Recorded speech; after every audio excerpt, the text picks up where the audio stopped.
Bonjour à tous, bonjour à toutes et à tous, d'ailleurs, plutôt. Merci beaucoup d'être à nouveau présents nombreux sur cette deuxième session du cycle B2B Marketing. On a eu le plaisir avec Perle, avec Franck Chenet, qui est aussi un des initiateurs de ce cycle, de l'ouvrir au début du mois de février avec beaucoup de monde. Et on avait, à ce moment-là, mis en perspective ce qu'étaient les enjeux de transformation du marketing, spécifiquement dans les environnements du B2B. Alors soyons clairs, l'enjeu n'est pas de considérer que le B2B est 100% particulier aux environnements du B2C. Il y a des éléments de convergence, il y a des pratiques, des logiques qui se retrouvent en B2B comme elles existent en B2C. Et néanmoins, il existe un certain nombre de particularités qu'on a vocation à mettre en évidence au travers de ce cycle et au travers notamment de ces différents Uptalk. Alors après avoir mis en perspective ce que sont les enjeux de la transformation digitale, en fait aujourd'hui on rentre un peu plus dans le dur. On va arrêter de parler de vision globale, de chantier de façon générale. On va aller directement sur un sujet qui est clé aujourd'hui pour tous les marketeurs, qui est le sujet de la data. Et alors, pourquoi est-ce que ce sujet est clé ? Tout simplement parce que le marketing a énormément changé. Alors c'est pas moi qui le dis, hein, c'est une formule qui est facile à reprendre.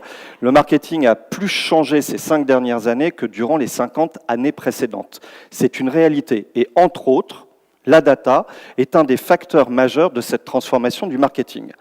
Pourquoi ? Tout simplement parce qu'aujourd'hui, si on n'a pas de données, il n'y a pas de marketing. En tout cas, il y a du marketing, mais il n'y a pas de marketing efficace. Le premier élément, c'est que le marketing a été profondément transformé ces dernières années. Alors, non pas seulement à cause de la data, à cause d'un certain nombre d'autres facteurs. Le marketing est beaucoup plus technologique.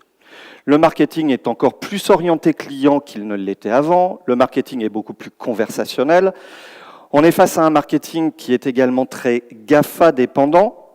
Et les GAFA ont imprimé sur la démarche marketing une empreinte qui s'inscrit aussi à travers leur capacité à maîtriser, activer de façon extrêmement performante de la data.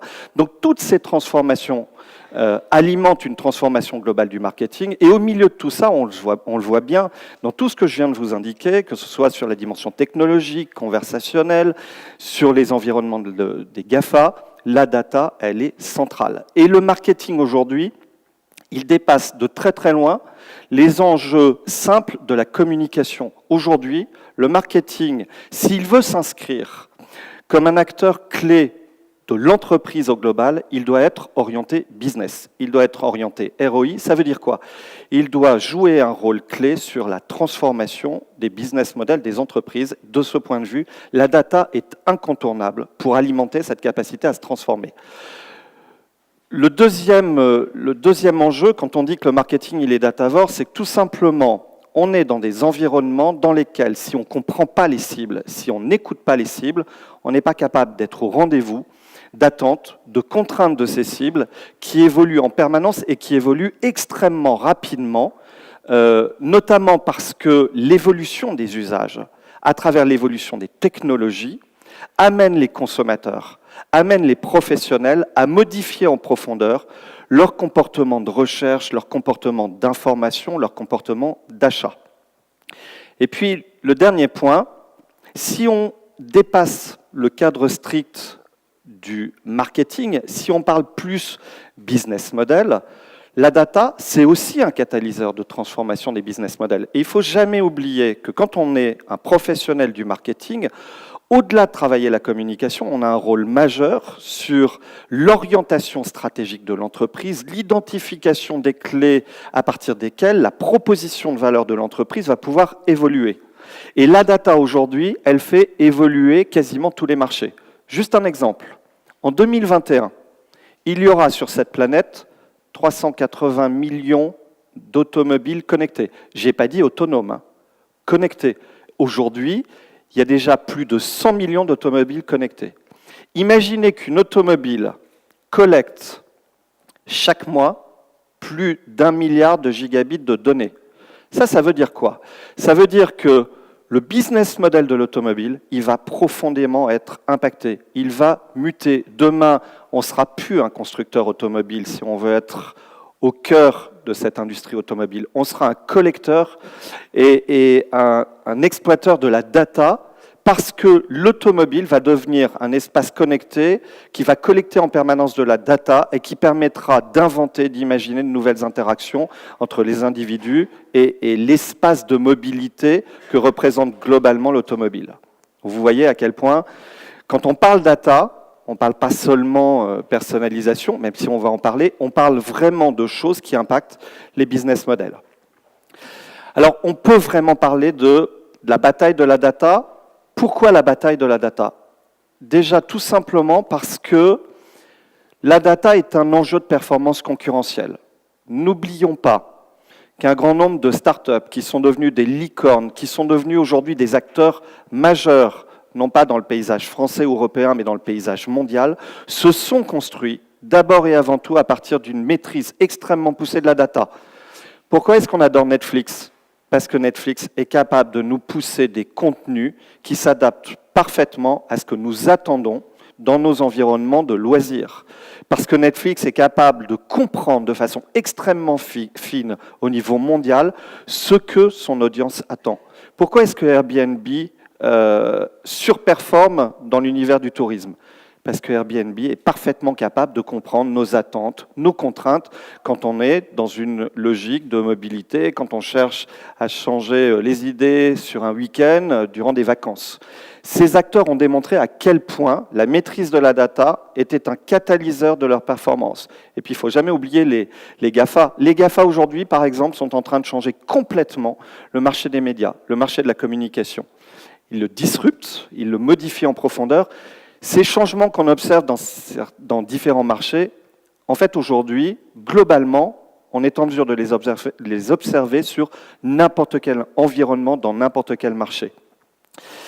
La data, c'est aussi l'un des éléments, l'un des facteurs, l'un des ingrédients qui permet à l'entreprise de changer sa culture, de passer d'une culture très orientée produit à une culture orientée client, par l'écoute, par la compréhension des clients. Cette data, au-delà d'orienter la pensée de l'entreprise, sa capacité à être orientée client, elle oriente aussi de façon extrêmement forte la pensée relationnelle. Elle permet d'identifier des nouvelles stratégies relationnelles, de mettre en œuvre des nouvelles pratiques, d'imaginer à partir de nouveaux outils, des nouvelles logiques d'acquisition, d'activation, d'engagement, de fidélisation des cibles de l'entreprise. Et puis, cette data, évidemment, elle alimente la capacité du marketing à être au rendez-vous de la technologie, à être au rendez-vous des enjeux de ROI, parce que la data, c'est aujourd'hui aussi, comme ça l'est depuis des dizaines d'années, un facteur majeur de compréhension de ce qui marche, de ce qui ne marche pas, mais encore plus aujourd'hui avec la finesse à laquelle on peut prétendre à travers une bonne exploitation de la data est plus que jamais un élément de pilotage de l'ensemble des stratégies, des plans d'action marketing et des architectures de moyens marketing. Et pourtant, quand on parle de bataille de la data, on n'est qu'au début. Imaginez quand même qu'aujourd'hui, vous avez moins de 25% des entreprises, moins de 25%, qui sont capables d'avoir une vision unique de leurs clients. C'est un facteur majeur de compétitivité. Moins de 25% des entreprises sont capables de reconstituer tout le parcours du client. C'est vrai que c'est un vrai défi. Imaginez tout de même que dans un parcours d'acquisition d'une nouvelle automobile, je prends encore le secteur de l'automobile comme exemple, en moyenne, on a identifié 33 points de contact différents. Alors oui, c'est un vrai défi d'être capable d'assurer la réconciliation entre tous ces points de contact pour développer une communication, une interaction, une relation qui soit cohérente sur chacun de ces points de contact. D'où l'enjeu de réconcilier l'ensemble de ces points de contact à travers une vision objectivée, rationalisée, de l'évolution du parcours du client. La data est centrale pour réussir à réaliser cette réconciliation des différents points de contact du parcours client. Imaginez enfin que moins de 25% des entreprises sont aujourd'hui capables de véritablement contextualiser les interactions, les communications. Or, c'est un facteur majeur pour limiter la perception d'intrusion qui existe aujourd'hui dans l'esprit de la plupart des consommateurs quand ils sont exposés à des contenus publicitaires. La qualité de la contextualisation limite l'intrusivité perçue. Vous voyez à quel point cette bataille de la data, elle est importante pour garantir la performance de toutes les entreprises, quelles qu'elles soient. Alors, on a beaucoup parlé de big data, on a ensuite parlé de smart data. L'enjeu, ce n'est pas la quantité, c'est plutôt la qualité. Au-delà de cet enjeu smart data, on a aussi une conviction, c'est qu'il faut aller vers une logique data power. C'est de la data intelligente et activable. C'est ça la vision data power. C'est cette capacité réellement à utiliser la bonne data pour changer la façon dont l'entreprise interagit avec l'ensemble de ses cibles. Alors clairement, ça veut dire quoi? Être orienté data power, ça veut dire qu'il faut être capable d'activer la data pour garantir de l'impact, évidemment, dans une logique publicitaire, dans une logique relationnelle. Pour garantir de l'attention, c'est le premier combat des marketeurs aujourd'hui. Ce n'est pas l'engagement. Le premier combat des marketeurs, c'est de réussir à attirer l'attention de leurs cibles. Dans un paysage média, dans un environnement digital aussi fragmenté, c'est terriblement compliqué. C'est de plus en plus compliqué. Vous avez 90% des Américains aujourd'hui, et j'utilise cet exemple parce que c'est une étude récente, qui disent on n'en peut plus de la pub, on a le sentiment d'être beaucoup plus pollué par la pub qu'on ne l'était il y a 2 ans. Vous voyez la vitesse d'évolution des phénomènes. Donc la data, c'est aussi ce qui permet, à travers des communications pertinentes, d'attirer l'attention. Là encore, de façon pertinente, intelligente. Bien entendu, quand on fait de l'impact, quand on attire l'attention, quand on augmente la capacité d'engagement des cibles, on contribue de façon positive au développement du business de l'entreprise. Mais le sujet data, c'est un sujet super compliqué. C'est un sujet qui génère une multitude de points de friction dans l'entreprise. Et l'ampleur du phénomène justifie d'autant plus cette difficulté de maîtriser le sujet de la data. Alors, on va vous poser une première petite question. Donc, si vous avez tous Bicast. En 2016, le trafic mondial annuel sur Internet représentait 1 zeta-octet de données. Alors, c'est très difficile de se représenter 1 zeta-octet de données. Sachez juste qu'il a fallu 40 ans pour atteindre ce volume de données. Donc, depuis qu'Internet existe, il a fallu 40 ans pour atteindre, sur une année, 1 zeta-octet de données. Dans 4 ans, je ne dis pas dans 40 ans, dans 4 ans, à votre avis, ce trafic, il aura augmenté de combien? De 25, de 50, de 75 ou de 100%?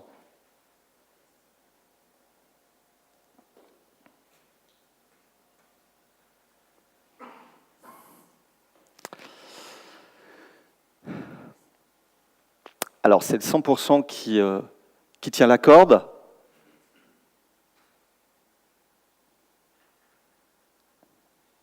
Est-ce que vous avez pu tous répondre? Pas de souci? Alors, la majorité a raison.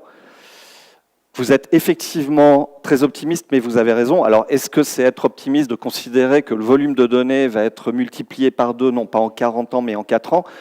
Vous voyez, ce chiffre, il matérialise l'ampleur du phénomène.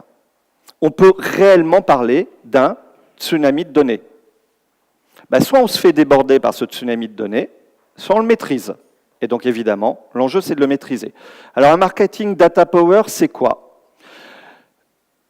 Aujourd'hui, le premier enjeu, c'est pas de se précipiter sur la data et de se dire qu'est-ce que je vais en faire, c'est d'abord d'adopter une vraie stratégie data au niveau de l'entreprise globalement. Dans cette nécessité de définir une stratégie data, il va d'abord falloir définir les bénéfices attendus. Qu'est-ce qu'on veut d'abord faire avec la data? Est-ce qu'on veut avoir une vision transversale de la data et alimenter des processus de maintenance prédictive qui vont améliorer les processus de production et rendre nos offres, produits et ou services plus compétitives?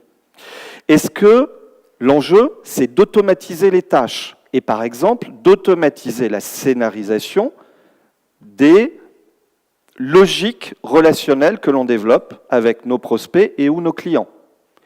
Ou est-ce que c'est de faire des économies, par exemple en développant des stratégies d'exclusion? À quoi ça sert d'intégrer des clients réguliers dans une campagne d'acquisition AdWords? C'est de l'argent perdu. Mais si vous ne maîtrisez pas la data, ces logiques d'exclusion, vous ne pourrez pas les mettre en œuvre. Donc le premier enjeu, c'est de choisir un ou deux objectifs clés. Alors je sais qu'on a envie de tout faire, je sais que habituellement on se dit on est capable de tout faire, mais choisir c'est renoncer et c'est la condition sine qua non d'une démarche stratégique efficace. Ensuite, il va falloir identifier les bonnes sources de données. Il va falloir sélectionner les données réellement utiles. C'est là qu'on bascule dans une logique véritablement smart data. Il va falloir désiloter, structurer, organiser les données. L'exploitation de la data, c'est un chantier qui doit engager toutes les parties prenantes de l'entreprise. Ça aussi, c'est un enjeu important, c'est que la data est un sujet transversal au sein de l'entreprise. Ce n'est pas un sujet qui concerne uniquement les marketeurs. Une fois qu'on a défini une stratégie data, il va falloir définir un plan data marketing. Donc il va falloir, au niveau du marketing spécifiquement, imaginer comment on applique la stratégie de l'entreprise sur les process, la vision et les actions marketing. Premier enjeu, c'est de préciser les objectifs business. Vos objectifs business s'appuient sur des logiques d'acquisition, sur des objectifs de fidélisation, sur des enjeux d'augmentation de vos taux de conversion. À un moment donné, il ne peut pas y avoir de démarche efficace, quels que soient les environnements du marketing, a fortiori dans l'environnement data, si vous n'êtes pas clair sur les objectifs prioritaires que vous allez fixer dans l'utilisation de la data. Il va falloir ensuite définir les critères de succès. Transformer l'objectif en cas d'usage. Ça veut dire quoi? Il faut identifier un déclencheur. Il faut identifier le message associé à ce déclencheur et associer enfin à ce message un ou des KPI qui vont permettre de piloter la performance de ce cas d'usage. Exemple, vous avez un client, vous êtes un opérateur de téléphonie mobile, vous avez un client qui va sur la page conditions de désabonnement. Je ne sais pas si elle existe sur le site internet de votre opérateur, mais à un moment ou à un autre, il y a forcément une information sur la façon de vous désabonner. C'est un déclencheur. Ce déclencheur, il est traqué. Il va permettre de déclencher un email qui va proposer un rendez-vous bilan de votre abonnement. Le KPI, c'est le taux effectif d'acceptation de ce rendez-vous. Et derrière, la diminution de l'attrition. Vous avez un cas d'usage. La décomposition de vos objectifs marketing en cas d'usage va rendre totalement opérationnel les logiques à travers lesquelles vous allez pouvoir activer la data. C'est fondamental. Et à partir de ce cas d'usage, vous allez pouvoir étudier la faisabilité technique, la faisabilité opérationnelle, organisationnelle, vous permettant de passer à l'action. On en revient toujours au même. Un objectif SMART, spécifique, mesurable, accessible, réaliste, temporel. Ça s'applique aussi au processus data marketing. Une deuxième question. À votre avis, quelle est la part des entreprises, qui collectent majoritairement, je vais recommencer. Quelle est la part des entreprises qui collectent majoritairement des données qui ne servent jamais ?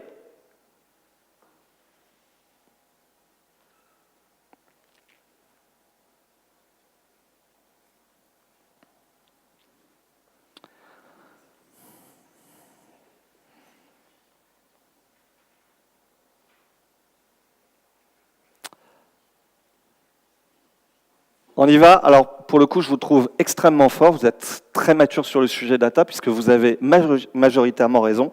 Ce sont effectivement 72% des entreprises qui collectent majoritairement des données qui ne servent jamais. Vous voyez, le chantier est vaste.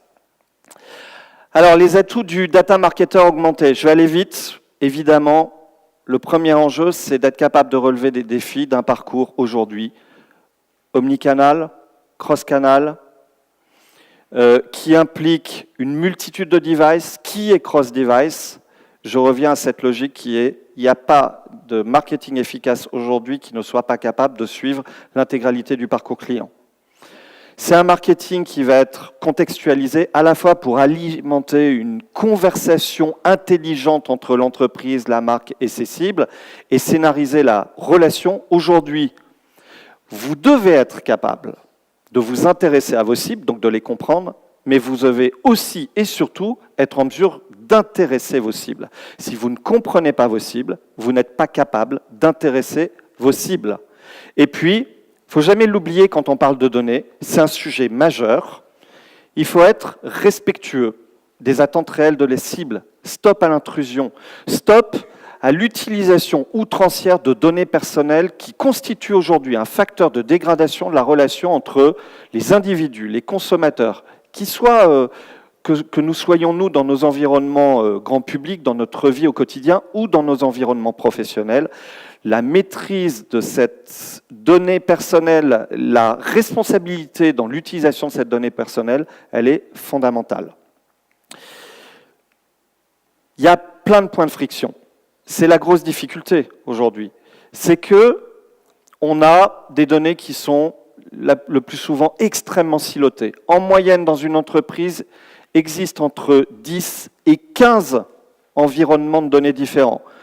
Évidemment, le sujet de la qualité des données, la complexité d'exploitation de ces données, le manque de compétences. Difficile aujourd'hui de recruter des statisticiens, des data miners, des personnes qui soient capables d'exploiter de façon optimale ce tsunami de données qu'on a mis en évidence. Et puis, il faut aussi être capable d'évaluer le ROI des investissements, parce qu'à un moment donné, si vous n'êtes pas capable d'évaluer le ROI des investissements data mis en œuvre, qu'est-ce qui va se passer? On va remettre en cause ces investissements. Donc, vous voyez, je ne vais pas les faire tous. Il y a une multitude de pièges dans lesquels tout marketeur, tout professionnel du marketing peut tomber chaque jour. Une dernière question. J'allais dire une chose qui allait vous orienter. Pour combien de dirigeants, selon vous, la modernisation des infrastructures SI est-elle une priorité? Ce chiffre est un chiffre récent, issu d'une étude qui a été réalisée par BVA dans le cadre de son observatoire de la communication, qui permet d'identifier les grands enjeux des directions marketing. Ah, vous êtes pour le coup extrêmement partagés cette fois-ci.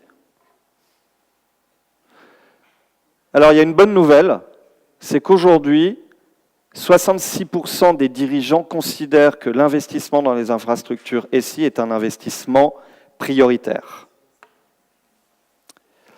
Alors pour finir, évidemment, puisqu'on est au cœur du cycle B2B marketing, la data aussi en B2B est un levier de performance. En fait, on va vous le démontrer ce matin. Qu'est-ce qu'on va faire ce matin? Qu'est-ce qu'on va voir? On va d'abord accueillir William Béraud de la société Amabis, qui va justement mettre en évidence les enjeux d'une démarche Smart Data. Ensuite, j'aurai le plaisir d'échanger avec Nathalie Di Santo sur les enjeux du ciblage, sur les enjeux de la personnalisation. Et puis on terminera par une logique très pratique, mais en même temps qui est fondamentale aujourd'hui dans la construction de la performance des entreprises, en particulier en B2B. On matérialisera ce que sont les enjeux, les bonnes pratiques, les KPI d'une démarche social selling qui forcément intègre nativement la data. Alors juste pour conclure cette keynote, en B2B aussi, les opportunités d'exploiter la data sont extraordinairement nombreuses, de l'exploiter surtout de façon efficace. Il faut vraiment être data power.